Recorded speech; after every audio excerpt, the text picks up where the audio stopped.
Fritz Haber was a brilliant chemist. He is also a controversial figure. Haber's scientific discoveries had a profound impact on the world.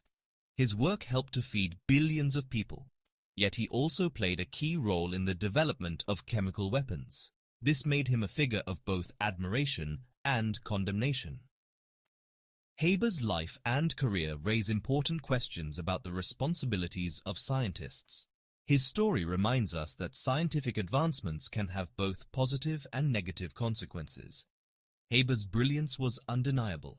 He was a pioneer in the field of chemistry. His dedication to his work was absolute. However, his story is a cautionary tale. It illustrates the complex relationship between science, ethics, and society. Understanding his legacy is crucial. We must learn from the past to navigate the ethical challenges of scientific progress in the future. At the dawn of the 20th century, the world faced a looming crisis. The global population was rapidly increasing. Food production struggled to keep pace. There was a very real fear of mass starvation. The problem was not a lack of farmland. Instead, it was a shortage of a critical element, nitrogen. Nitrogen is essential for plant growth.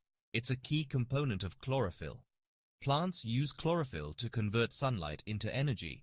Without enough nitrogen, crops yield poorly. This results in food shortages.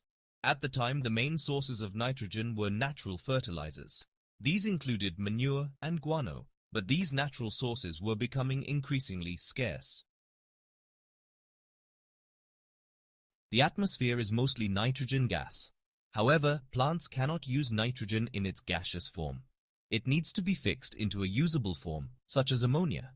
This process of converting atmospheric nitrogen into ammonia is called nitrogen fixation. Nature has its own way of fixing nitrogen. For example, lightning strikes can convert nitrogen gas into usable nitrates. Certain bacteria that live in the soil can also fix nitrogen. However, these natural processes were not enough to meet the growing demand for nitrogen fertilizer.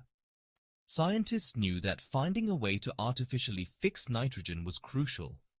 They understood that if they could unlock the secret of nitrogen fixation, they could potentially solve the world's food crisis.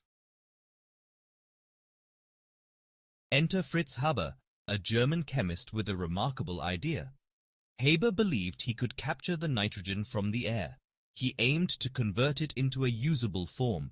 His goal was to create synthetic ammonia. This was a challenging task. Nitrogen gas is very stable. It doesn't react easily with other elements. Haber spent years conducting experiments. He faced numerous setbacks. However, he remained persistent. Finally, in 1909, Haber achieved a breakthrough. He successfully developed a process to synthesize ammonia from atmospheric nitrogen and hydrogen gas. This process, known as the Haber-Bosch process, was a monumental achievement. It was hailed as a triumph of science and engineering. Feeding the world. The Haber-Bosch process revolutionized agriculture. It provided a reliable and abundant source of nitrogen fertilizer. This led to a dramatic increase in crop yields. Farmers could now produce significantly more food from the same amount of land. Food prices dropped, making food more affordable and accessible for millions. The impact of Haber's discovery was profound. It is estimated that the Haber-Bosch process today sustains 1/3 of the global population. Without it, billions of people might face starvation. Haber's work earned him the Nobel Prize in Chemistry in 1918. It solidified his place as one of the most important scientists of the 20th century. However, the story of Fritz Haber doesn't end there. His legacy is far more complex and troubling. War breaks out.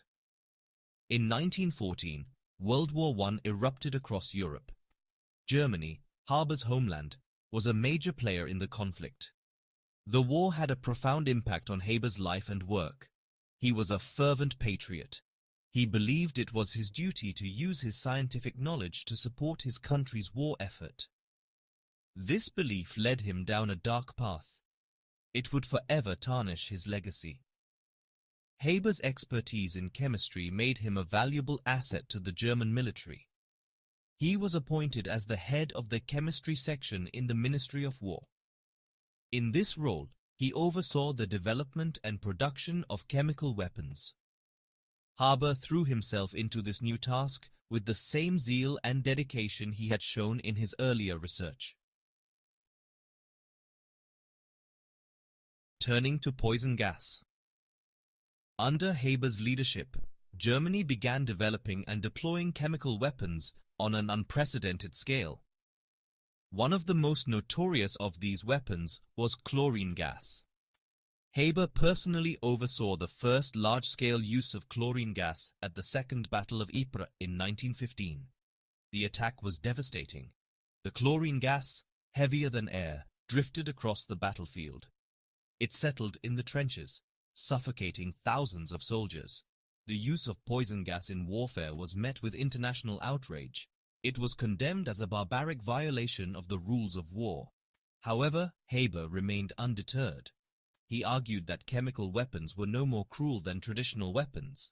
He believed they could even shorten the war and save lives in the long run. This belief, however, was tragically misguided. Haber's work on chemical weapons had a devastating impact on his personal life. His wife, Clara Immerwahr, was also a chemist. She was appalled by her husband's work. Clara was a pacifist. She believed that science should be used for the betterment of humanity, not for its destruction. She pleaded with Haber to stop his research. However, he refused to listen. He was blinded by his patriotism and his belief in the righteousness of Germany's cause. Clara, unable to bear the guilt and despair, tragically took her own life in 1915. She shot herself in the heart using Haber's service pistol. The story of Fritz Haber and chlorine gas highlights a crucial issue. Scientific discoveries are not inherently good or evil. They are tools. These tools can be used for both beneficial and harmful purposes. This is the dual-use dilemma of scientific progress.